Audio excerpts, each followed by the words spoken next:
la primera epístola a los Corintios, el capítulo 3 y los versos del 10 al 15. Un solo fundamento para edificación. Un solo fundamento para edificación. Primera epístola a los Corintios, capítulo 3, versículos del 10 al 15. Cuando lo tenga me regala un fuerte amén.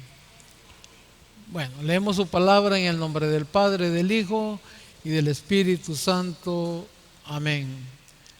Conforme a la gracia de Dios que me ha sido dada, yo como perito arquitecto puse el fundamento y otro edifica encima. Pero cada uno mire cómo sobreedifica, porque nadie puede poner otro fundamento que el que está puesto, el cual es Jesucristo. Y si sobre este fundamento alguno edificare oro, plata, piedras preciosas, madera, heno, hojarasca, la obra de cada uno se hará manifiesta, porque el día la declarará, pues por el fuego será revelada. Y la obra de cada uno, cual sea, el fuego la probará. Si permaneciere la obra de alguno que sobreedificó, recibirá recompensa. Si la obra de alguno se quemare, él sufrirá pérdida, si bien él mismo será salvo, aunque así como por fuego. Oramos al Señor. Siempre, Señor, reconociendo nuestra incapacidad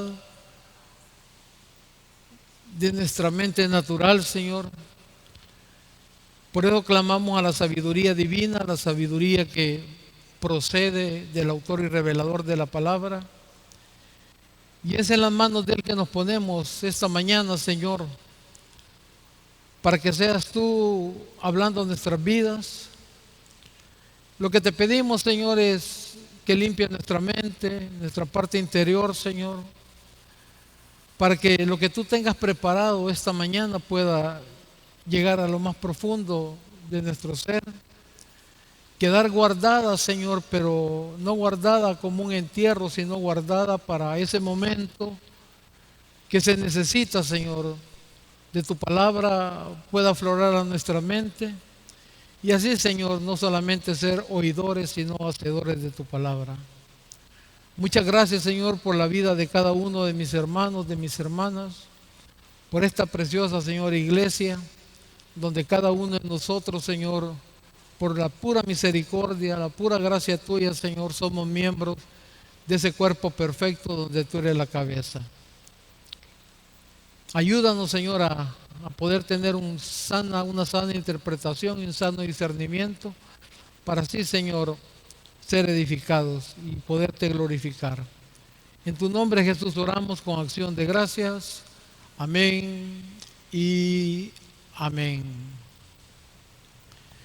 Esta ciudad, iglesia de los Corintios, era una ciudad donde el pecado era algo aflorante, abundante, y esto se debía a que habían dos grandes puertos. Por todo eran tres puertos los que habían, pero dos puertos eran famosísimos, el otro no era de mucha importancia. Entonces era una ciudad cosmopolita donde llegaba todo tipo de personas, cualquier cultura se hacía presente, y eso había afectado bastante la ciudad. Yo recuerdo que hace muchos años nosotros fuimos a los Cayos de Belice con un grupo de amigos y estuvimos una noche entera en Puerto Barrios, en Guatemala. Y yo solo me acordaba cuando estudiaba esto y buscaba lo que son las ciudades donde están esos grandes puertos. No, ¿cómo se llama? La vida nocturna tremenda, bares, prostitución tremenda ahí. Y eso era lo que existía en esta ciudad, una ciudad completamente llena de pecado. Tanto que en ese tiempo, que era el Imperio Romano, el que estaba ahí dominando y todo, Le llamaban, en los tiempos también del apóstol Pablo, le llamaban el bazar de la vanidad. Y era tanto la depravación que había ahí que los templos de las diferentes diosas, Afrodita y todo, diosas del sexo, las sacerdotisas en las tardes bajaban del templo hacia la ciudad a ofrecerse a quien las quisiera para tener sus relaciones sexuales. Hasta ese grado llegaba. Entonces era una ciudad convulsiva, llena de pecados. Roma, que era el imperio dominante, había inventado una palabra que se decía corintianizar. Y cuando decían esa persona se ha corintianizado, lo que quería decir era que era una persona que había llegado al grado más bajo moralmente. Ya no existía nada peor en lo moral que esa persona no hubiera cometido, ¿verdad? Entonces decían, ha corintianizado, decía. A ese grado había llegado, y en una ciudad así, aún Pablo predica el evangelio, forma una iglesia, escribe 2 cartas, y se da completamente en el segundo viaje que visita la ciudad de Corintio, donde también el tercer viaje ahí lo termina. Ese es un breve bosquejito de lo que significa esa ciudad donde Pablo funda esa iglesia y escribe esas 2 cartas. La iglesia de Corintios, amados, era una iglesia problemática. Problemática en el sentido de que había sido afectado por toda esa depravidad que había en la ciudad. Entonces, como que la gente de la congregación le costaba mucho cimentarse en las cosas cristianas. Ellos hacían énfasis de que tenían dones, porque sí, la iglesia tenía muchos dones espirituales, pero los empleaban mal. Se burlaban de la gente que no hablaba en lenguas, y habían llegado al don de lenguas a hacerlo como ellos querían. Con respecto a la Santa Cena, era un gran problema el que ellos tenían, el que se veía. Los ricos se reunían y hacían sus grandes comilonas, y la gente de escasos recursos, por otro lado, ahí solo viendo los banquetes que llevaban, aplicaban las cosas del Señor a como ellos querían. Habían divisiones en la iglesia. Unos decían que pertenecían a Pablo, otros decían que pertenecían a Apolos, y existía eso. Y yo, cuando leía y cuando estudiaba esto, le daba gracias al Señor de pertenecer a una iglesia donde esos problemas, válgame la redundancia, hermanos, disculpe la repetición, que otra iglesia en esos tiempos tenía, su iglesia no los tiene. Cuando tuve el problema del cual la mayoría saben que he estado incapacitado y todo, diferentes pastores con los que trabajamos aquí en la iglesia, de los cuales yo me siento muy honrado de pertenecer a ese grupo, todo el mundo tenía su momento de compartir la palabra de Dios, y seguimos de esa manera. El pastor Jorge lleva el culto del domingo en la tarde, el pastor Rodríguez lleva viernes de milagro, el pastor Claro lleva los miércoles, el pastor González lleva los jueves. Y todos trabajando en la predicación, y nadie dice, yo soy de Munguía, yo soy de Ayala, yo soy de... No. Y qué cosa más linda es trabajar de esa manera, donde no existe una división de eso, ni existe el celo ministerial, que era lo que estaba pasando en la iglesia de Corinto. Todo tipo de división, que a mí me bautizó tal, que yo quiero que me bautice el otro, un solo relajo el que tenían ahí. Pues a esta iglesia el apóstol Pablo le escribe porque él detecta que hay 3 tipos de hombres o de seres humanos. El hombre natural, dice él, quien sigue el patrón de Adán y rechaza las cosas del Espíritu, y lo define de la siguiente manera. Si me acompaña usted en la primera epístola de Corintios, el capítulo 2, el versículo 14. Es la definición del hombre natural que el apóstol Pablo detecta. Y dice lo siguiente: pero el hombre natural, dice, el hombre natural sigue el patrón de Adán, como le dije, y rechaza las cosas del Espíritu. No percibe, dice, las cosas que son del Espíritu de Dios, porque para él son locura y no las puede entender, porque se han de discernir espiritualmente. Y ese es el hombre natural. El hombre, hasta lo podríamos añadir, que tiene su concepto, que yo creo que Dios debe trabajar de esta manera. El hombre que juzga a Dios, ¿por qué Dios hace eso? ¿Por qué Dios permite esto? Hombre, él no entiende. Él, cuando escucha una prédica o que alguien cristiano le lleva un mensaje, que algún hermano le hace un comentario de la necesidad de encontrar a Cristo para que llene su vida y le pueda dar el don de la salvación, él se ríe. Y cuando el pastor le explica de que va a llegar un momento que la iglesia va a ser trasladada, él piensa que es un cuento de Alicia en el País de las Maravillas. Él no entiende eso. Lo que pasa, le dicen a uno, es que a vos el pastor te tiene un poco así, como quien dice, dormido. Son los conceptos de él. Él no puede entender eso.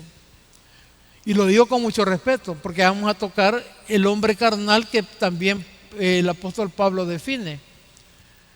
Habemos personas en la iglesia que nos hemos quedado, como Pablo dice, que le sigue dando de beber leche porque no les puede dar un alimento sólido porque no han crecido. Habemos personas en la iglesia que cuando tocamos estos puntos, que hablamos de la guerra espiritual, todavía no lo concebimos. Y pensamos que eso es una mentira. ¿Y cómo voy a estar luchando contra el diablo? ¿Y cómo voy a luchar contra esas huestes que están hablando ahí? No lo creemos. Nos falta crecimiento al hombre carnal. Pero el hombre natural, para él, eso es locura. Es de que el pastor los tiene dormidos, que ese libro los engaña, que deberían de buscar por otro lado. Un hombre natural no puede entender las cosas que son del espíritu. El hombre carnal con el espíritu y el hombre espiritual no tiene nada que ver. Y en el versículo 15, siempre de la primera epístola a los Corintios, el versículo 15 dice lo siguiente, habla del hombre espiritual. En cambio, dice, haciendo la contraparte con el hombre natural, el espiritual, dice, juzga todas las cosas, pero él no es juzgado de nadie. Y el tercer ser humano, si le queremos llamar hombre o mujer, que el apóstol detecta, es el creyente carnal, que casi se parece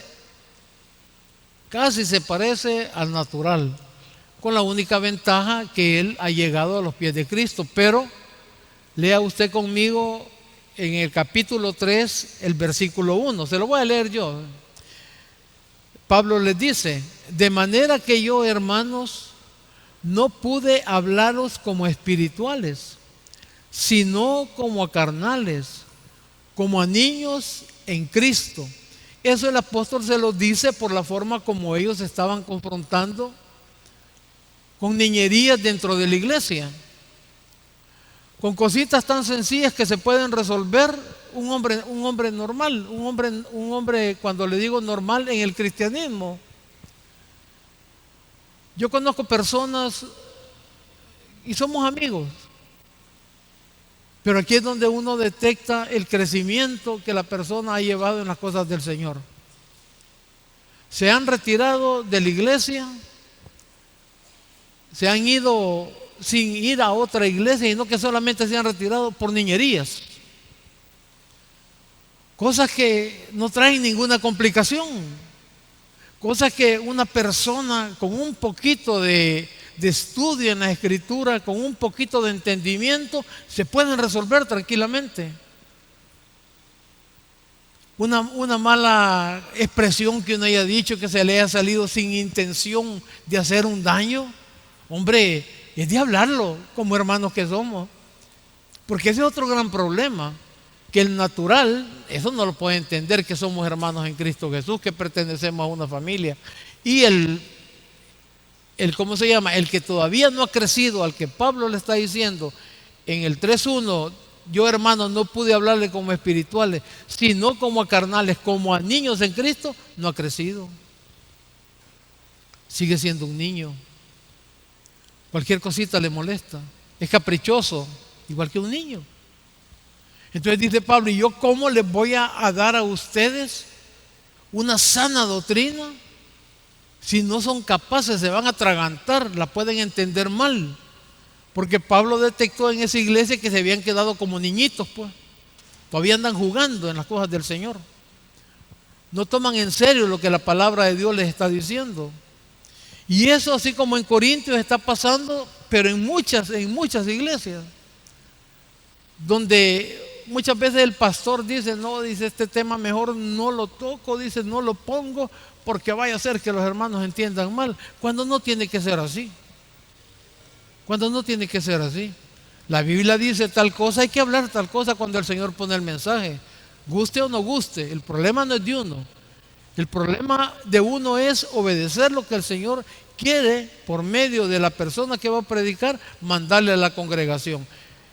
La obligación de la congregación es estudiar las Escrituras para poder saber si lo que se está dando viene de parte del Espíritu de Dios o es parte del pastor que se le ha ocurrido hablarlo.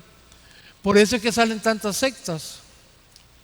Por eso es que anda tanta gente predicando cosas que uno no entiende qué es lo que predican. Y lo peor de todo, cientos o miles de personas detrás de ellos. ¿Y por qué? Porque nunca crecieron. ¿Se quedaron con qué? Con la lechita espiritual. Y eso es lo que Pablo dice, yo no puedo seguirles dando a ustedes un buen alimento porque todavía están chiquitos, están de pachita todavía, se van a atragantar, se pueden ahogar con el alimento que yo les puedo dar, les dice Pablo. Y esos son los tres tipos de personas que el apóstol detecta que están pasando en Corintios y adentro de la iglesia también, porque él les dice esto de niños carnales por la situación, por el celo ministerial que tenían ellos.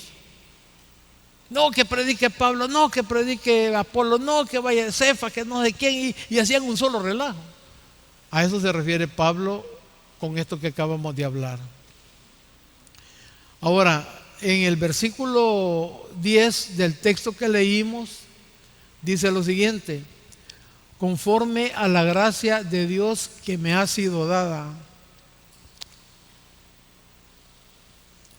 Yo comentaba algo que me hizo detenerme en este versículo y espero que esté dentro del contexto correcto, de pensar que nosotros tenemos muchos ejemplos a seguir del apóstol Pablo, indudablemente. Pero hay algo que me motiva a mí respecto a esto, y es que el apóstol Pablo nunca se sintió digno de haber recibido todas las grandes cosas que el Señor Jesucristo le dio. Él toda la vida se sentía indigno y decía, lo que yo soy, lo que yo he recibido, no me lo merezco. Y lo he recibido por la pura gracia de Dios. Eso me hacía meditar a mí un poquito. Porque cuando uno se mira internamente, cada uno de nosotros sabemos de dónde venimos. Cada uno de nosotros tiene un pasado. Y uno sabe tal vez que no ha sido una buena pieza, que ha tenido un montón de problemas. Y de repente la misericordia del Señor que es que no he recibido lo que yo merezco, porque yo no merecía todo lo que el Señor me ha dado, pero la misericordia de Él me lo dio. Me lleva a entender también y a relacionar eso con la gracia de Dios. Que no recibo lo que merezco. Esa es la misericordia, no recibo lo que merezco, porque yo merecía la ira de Dios, pero la misericordia no me la da, me da el amor de Dios. Entonces Pablo estaba consciente de todo eso, entonces decía, es la gracia de Dios que me ha hecho recibir lo que no merezco. ¿Y qué recibió Pablo? Busque conmigo Gálatas 1:11.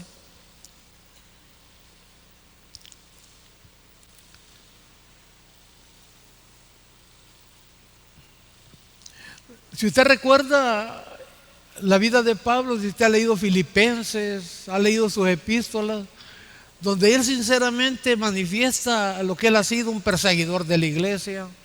Cuando Cristo lo llamó, él iba a perseguir, iba con cartas que le habían dado para poder capturar a los que seguían el camino, dice. O sea, un perseguidor, una persona que no quería absolutamente nada con el Señor. Y de repente él es llamado por el mismo Jesús.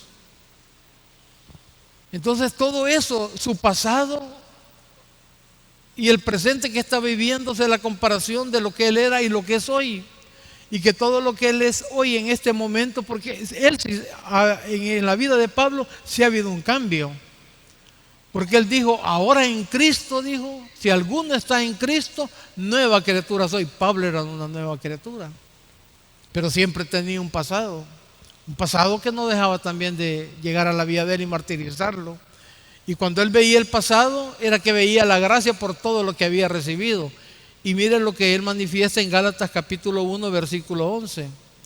Mas os hago saber, hermanos, que el evangelio anunciado por mí no es según hombre, les dice a los Gálatas, versículo 12. Pues yo ni lo recibí ni lo aprendí de hombre alguno, sino por revelación de Jesucristo. Entonces cuando Pablo veía todo lo que había recibido, veía su naturaleza pecaminosa y todo, él decía que no merecía eso, se sentía indigno. Y como le repito, esos ejemplos a uno lo benefician y le sirven cuando el Señor le ayuda a iluminarlo a uno para verse en esos casos.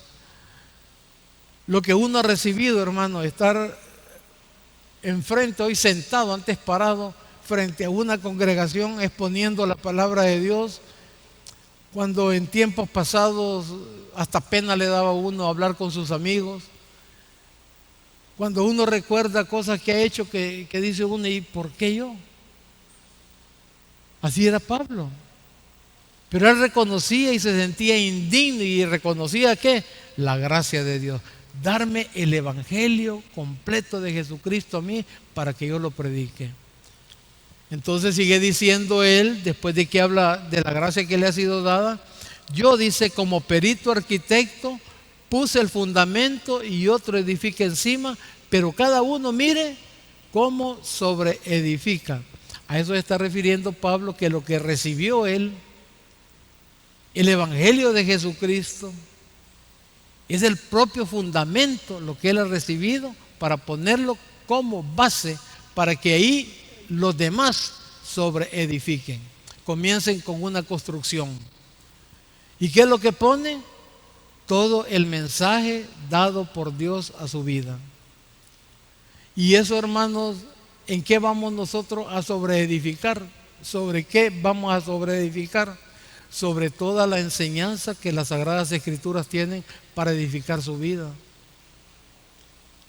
Lo que Pablo nos está diciendo es de que la construcción de su vida cristiana no es bajo su concepto, no es bajo su perspectiva, es bajo los fundamentos que ya están establecidos, que vino a dejar nuestro Señor Jesucristo aquí a la tierra. Y Pablo, se dice él, yo, dice, como perito arquitecto, como una persona que en realidad sabe cómo se va a construir, sabe el fundamento que hay que poner, sabe cómo es la construcción del edificio, y ese edificio es la iglesia, y la iglesia tiene que cimentarse sobre esto y crecer sobre esto. Es la palabra de Dios, es el mensaje de Él. Yo toda la vida lo he dicho, lo dije hoy a las 8 y lo voy a seguir diciendo. Si yo quiero vivir en realidad una vida cristiana, y alguien, un hermano o una hermana me pregunta: pastor, ¿y usted dónde va a buscar los puntos o las bases para en realidad edificar una vida cristiana como el Señor quiere? Para mí, en lo personal, el Sermón del Monte. A muchos los tengo aburridos de mencionar el Sermón del Monte, pero si usted lo estudia, si usted lo lee con la iluminación del Espíritu Santo, con la humildad y por la gracia de Dios y la misericordia de Él, usted se va a dar cuenta que ahí están los puntos como usted puede glorificar a Dios. Cómo usted puede levantar el edificio de su vida, el edificio con su familia, de una forma que es con una construcción como debe de ser, y esa construcción es en la roca. Acompáñenme por favor a Mateo, capítulo 7, 24.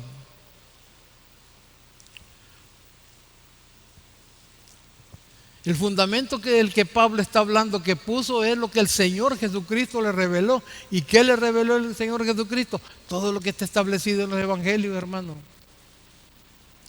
Cuando usted lee las epístolas, usted en las epístolas está viendo todo la base que han sacado para sobreedificar ellos la palabra, y así con otros conceptos que ellos tienen basados también en Dios. De ahí levantan ellos. ¿De dónde? De las bases que el Señor Jesucristo enseñó con el Sermón del Monte.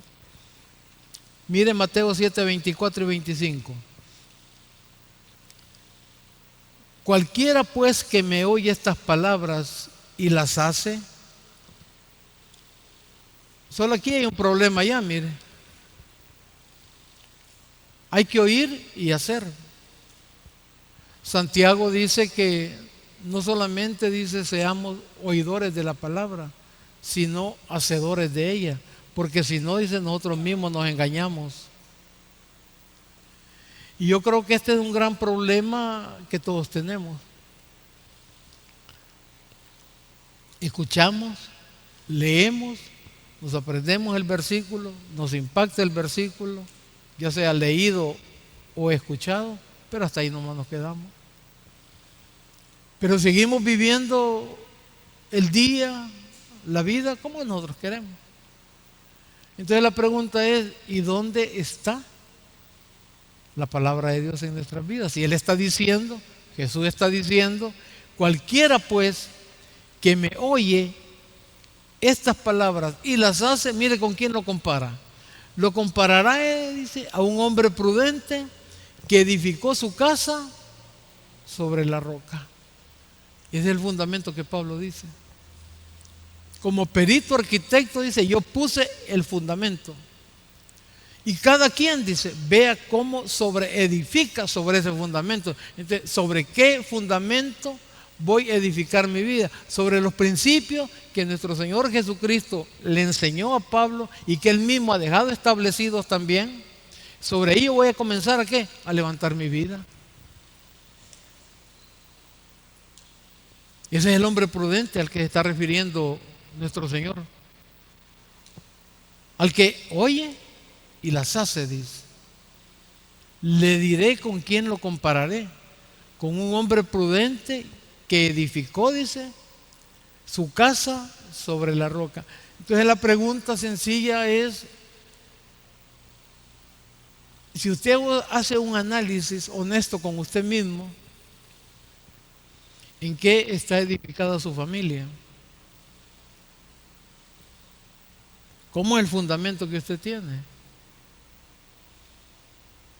Está edificada, porque yo entiendo que las personas que estamos esta mañana aquí somos cristianos.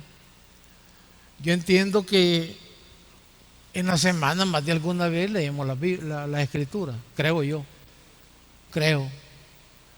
Porque un cristiano sin la escritura no es cristiano, hermano. Es mentira. Esa es mentira. Es que no se lo puedo creer. ¿Y qué va a edificar, pues? Otra pregunta, ¿y qué le va a hablar el Espíritu Santo a esta persona, pues? ¿Qué le puede hablar? ¿Cómo lo puede guiar? Si el Espíritu Santo guía por medio de la palabra, por medio de lo que Él reveló. Y lo que Él ha revelado son las Escrituras. Y en tu problema, ¿qué te va a decir el Espíritu Santo? ¿Qué versículo te va a dar y no te ha ni uno?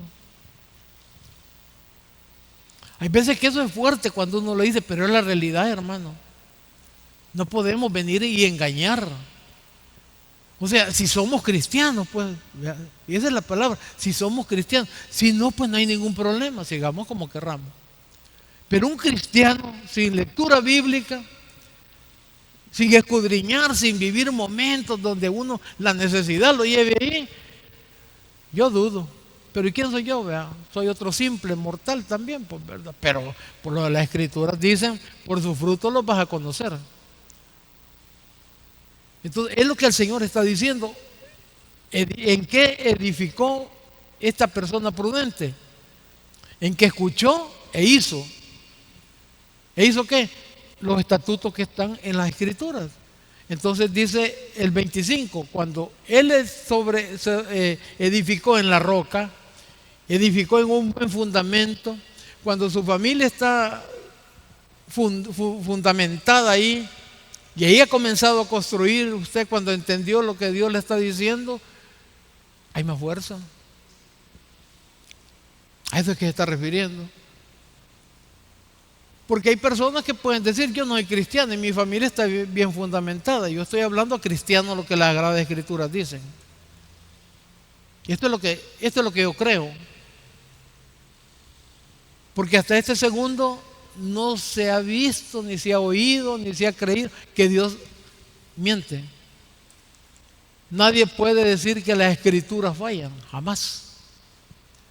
Entonces dice que la persona que ha edificado su familia, su vida personal, sobre la roca, dice, descendió lluvia, dice, vinieron ríos, soplaron vientos y golpearon, dice, aquella casa, aquella estructura, aquella familia, los vientos, todo esto que dice ahí son problemas que vienen.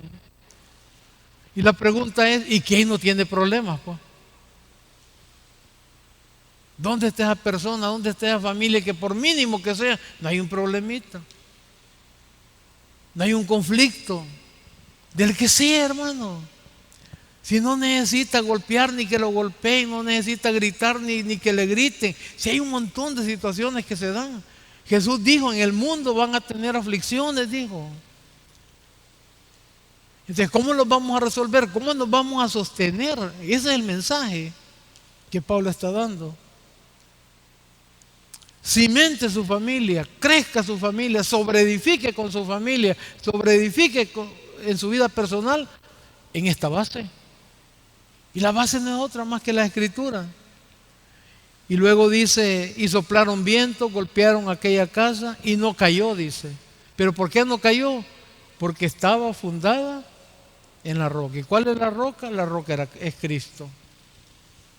¿Y cuál es la roca? Son los fundamentos que el perito, arquitecto, ha dejado como base, que recibió directamente, como acabamos de leer en Gálatas capítulo 1, versículo 11 y 12, que él recibió la revelación directa de nuestro Señor Jesucristo. Le dijo, este es el mensaje que te autorizo que lleves. Esta es la sana doctrina. Y eso es lo que el apóstol les dice a los corintios en el capítulo 3, versículo 1. ¿Y cómo les voy a dar todo esto ahorita, pues? Si os di a beber leche, porque todavía estamos. Entonces esas son las cosas, iglesia, donde nosotros nos debemos de medir y nos ayudan a nosotros para cimentarnos como debe de ser. Porque si no, ¿para qué es la Biblia? ¿Para qué son estos mensajes? ¿Para qué es? Yo lo siento como una ayuda para cada uno de nosotros. Entonces vemos nosotros que la roca era Cristo. Ahora baje conmigo al versículo 12 y 13 de nuestro texto.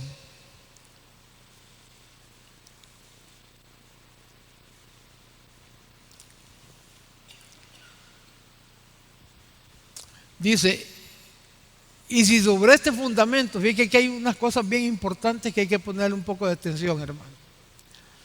Y si sobre este fundamento alguno edificare, dice, oro, plata, piedras preciosas, madero, heno, hojarasca, la obra de cada uno se hará manifiesta porque el día la declarará, dice.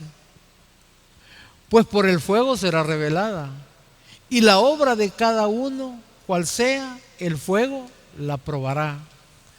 Aquí Pablo menciona primeramente los tres tipos de materiales: oro, plata y piedras preciosas, y luego los otros tres: madera, heno y hojarasca. Los primeros, lo que hacen, el oro, la plata y las piedras preciosas, representan aquello que tiene un valor duradero. Y está hablando de las obras que nosotros hacemos ahora. Y las hojas, las otras tres, la madera, heno y hojarasca, representan las obras efímeras. Las obras que no llegan al trono de la gracia se están haciendo por Cristo. A eso quería que le pusiera atención. Y estamos hablando de personas cristianas, estamos hablando de una iglesia, de una congregación. Y Pablo lo que le está diciendo: mídanse ustedes el tipo de obra que están haciendo. Les garantizo, dice Pablo, que no todo lo que están haciendo es duradero. Les garantizo, dice Pablo, que hay obras que ustedes están haciendo, le dice a los corintios, que cuando pasen por el fuego van a ser quemadas. No se está refiriendo a la persona, se está refiriendo a la obra, porque le está hablando a una iglesia. Y la iglesia no va a juicio de condenación nunca, la iglesia.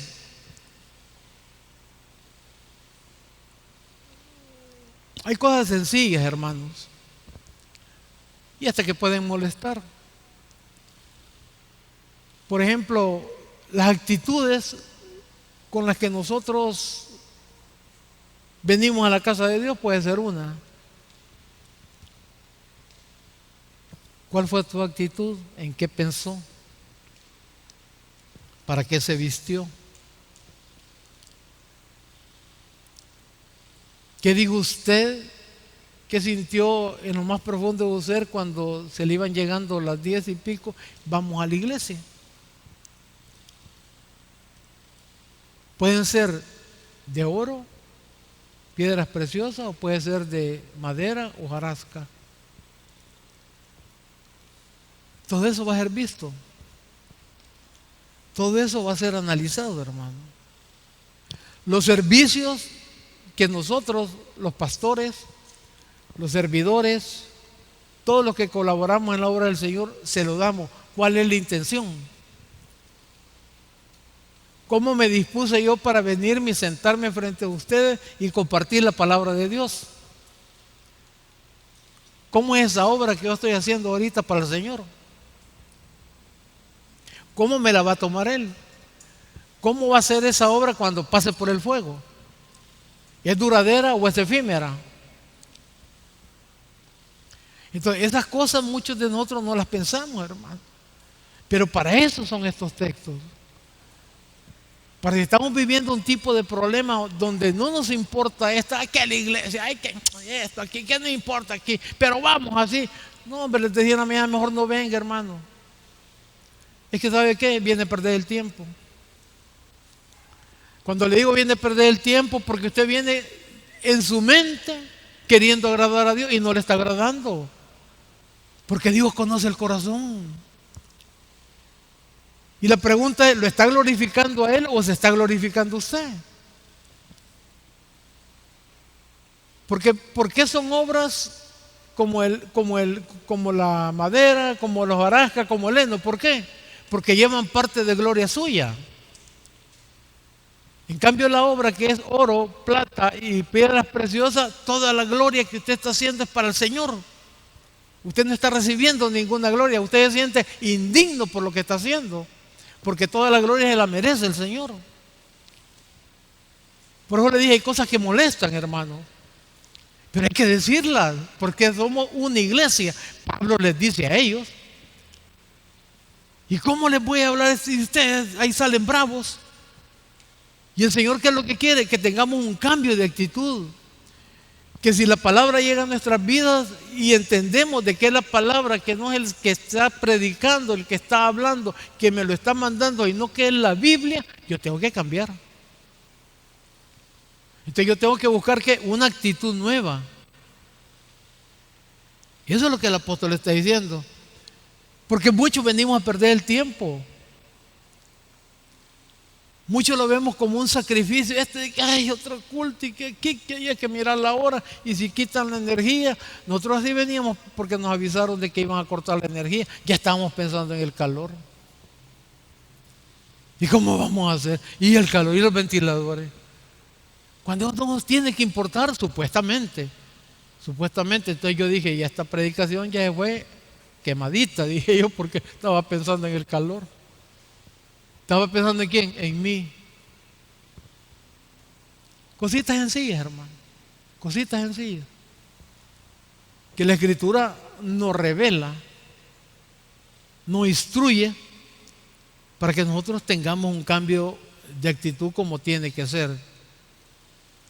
Otra cosa,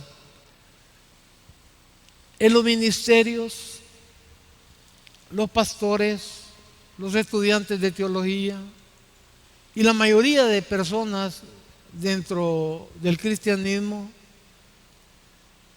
hacemos cosas que según nosotros, fíjese bien, estamos agradando al Señor. Yo creo que la venida con mi esposa y todo es de agrado para el Señor. Eso es lo que yo creo. Yo creo que servirle al Señor en la puerta o servirle como los macabeos que andan afuera cuidando sus carros y todo, es servirle al Señor. Yo así lo creo. Y puede ser. ¿Por qué? Se supone que están dentro del servicio del Señor. Pero ¿y el Señor será que Él quiere que yo sea un pastor? Y el Señor querrá, o ya le pregunté yo, si puedo servir en X o Y ministerio, que si es la voluntad de Él. Ya le pregunté. Y así nosotros como congregación. Yo puedo pensar que lo que estoy haciendo, porque es para el Señor, le agrada a Él. Eso puedo pensar yo. Y lo que está haciendo, hermano, no es nada malo. Y que no estoy hablando que está haciendo una obra mala. Estoy diciendo que si ya le preguntó al Señor, que si eso le agrada, que si Él quiere que usted haga eso. ¿Por qué? Entramos a estudiar teología y todos queremos ser pastores. ¿Y es llamado usted a ser pastor? Porque hay diferentes ministerios. Hay maestros, evangelistas, pastores. Entonces todo el que entra a teología, pastor. Y ya le dije, ya le preguntó al Señor, Señor, ¿esto querés? ¿Es tu voluntad, Señor, que yo estudie teología? ¿O querés que estudie teología para ser maestro? Por favor, ubícame. No, ¿quién le preguntamos? Nadie. Ahí vamos como que somos machos sin dueño. ¿Y estamos haciendo algo malo? No. Pero ahí es donde vienen los fracasos. ¿Por qué? Porque no le consultamos al Señor. Ponía un ejemplo en la mañana yo de lo delicado que es en estas cosas con el Señor. Y hablaba cuando David le quiso construir el templo al Señor. Y yo le preguntaba a la congregación, hermano, les digo, ¿y usted cree que David estaba haciendo algo malo? Él propuso en su corazón y dijo, yo quiero levantarle un templo a mi Dios. Porque yo estoy viviendo, dice, en una casa lujosa y mi Dios ahí está, dice, en esa tiendita de campaña. No puede ser, yo le voy a levantar. Y yo le pregunto, así como le pregunté a las 8 de la mañana, le pregunto a usted, ¿y usted cree que David estaba haciendo algo malo? ¿Cree usted? Cuando David propuso en su corazón levantarle un templo a Dios. Yo pienso que no. Salió del corazón de él. Pero David le preguntó a Dios, ¿querés que te construya un templo? No le preguntó. ¿Y qué hizo Dios? Le mandó al profeta y le dijo, decirle a David, que David su corazón, que muchas gracias, pero él no me va a construir el templo, le dijo. porque sus manos están llenas de sangre. El hijo de él me lo va a construir a mí. Imagínese usted, a construir un templo. Y Dios no quiso. Entonces son cositas que nos tienen que ayudar a nosotros para ubicarnos y ver ese gran Dios que tenemos, que le podemos consultar todo, que podemos preguntarle si es tu voluntad, Señor, que yo haga esto. ¿Para qué? Para que sea una obra que en realidad valga la pena. ¿Y cuándo va a ser ese momento? ¿Y en qué momento, pastor, va a ser que esa obra se queme o esa obra reciba un premio? Busque conmigo segunda epístola a los Corintios.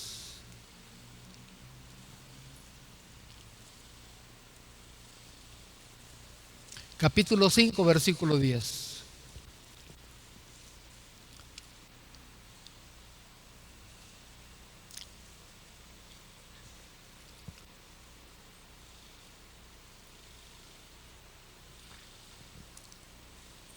¿Lo tienen, hermanos?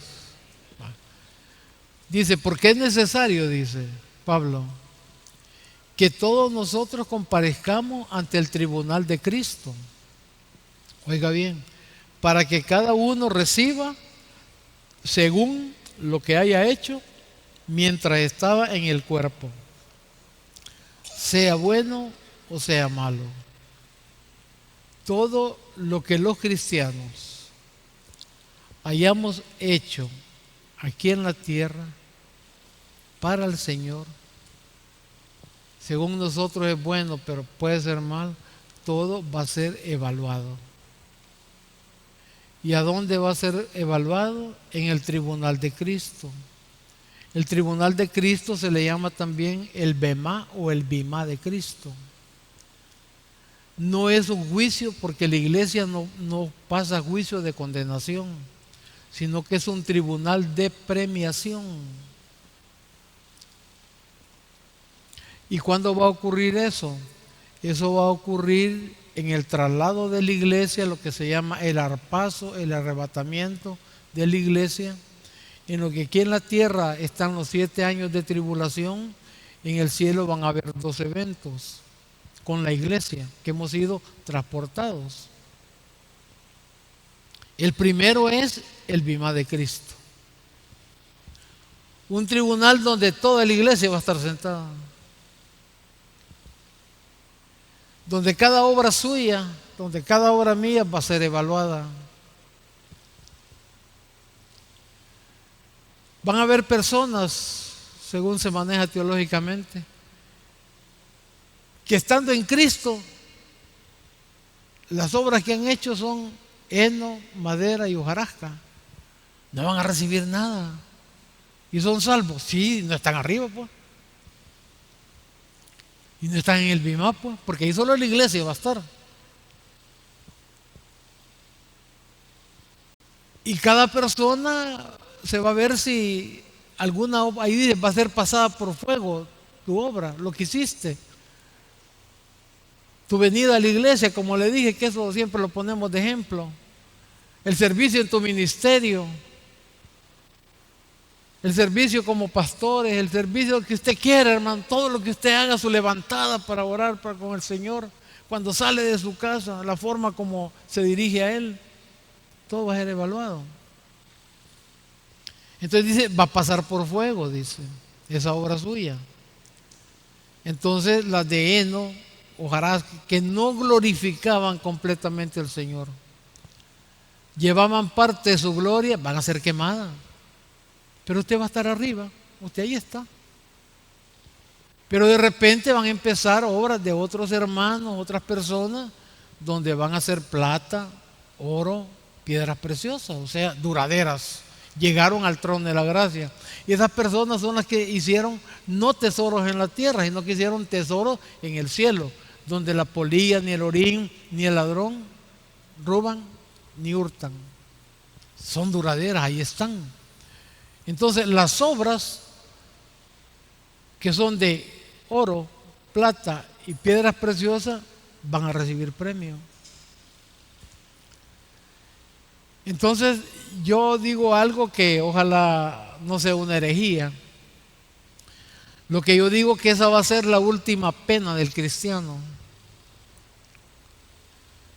Ver que usted no le, ni una obra suya, hermano.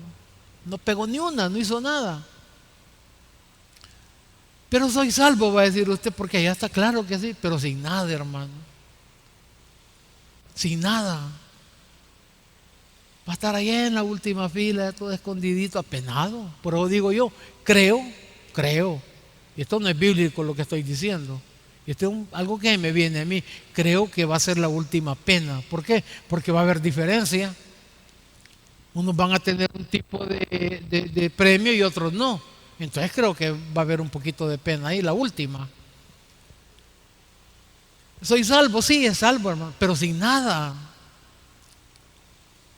Entonces todo lo que usted y yo recibamos, hermano, de alguna obra que hicimos para el Señor, como a Él le agrada, como Él quiere que sea, se nos va a dar una corona.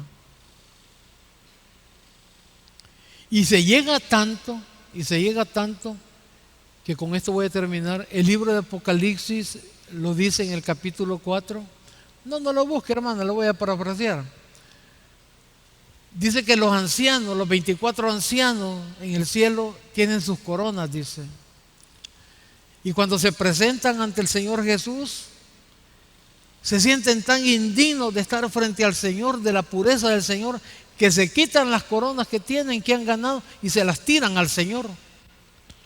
Entonces nosotros, así como esos 24 ancianos, los que alguna obra haya pasado por fuego y no ha sido quemada, sino que haya llevado a tener un premio, cuando el Señor, después de todo eso, nos vamos a levantar y cada uno de nosotros nos vamos a sentir indignos de tener esas coronas, esos premios, y se los vamos a tirar a los pies del Señor, porque es el único que merece la gloria y la honra. Oremos al Señor. Te alabamos, Señor, y te bendecimos. Te damos la gloria y la honra, Señor, porque solo tú te la mereces. Hermanos, yo creo que hay algo que todos nos debe hacer recapacitar.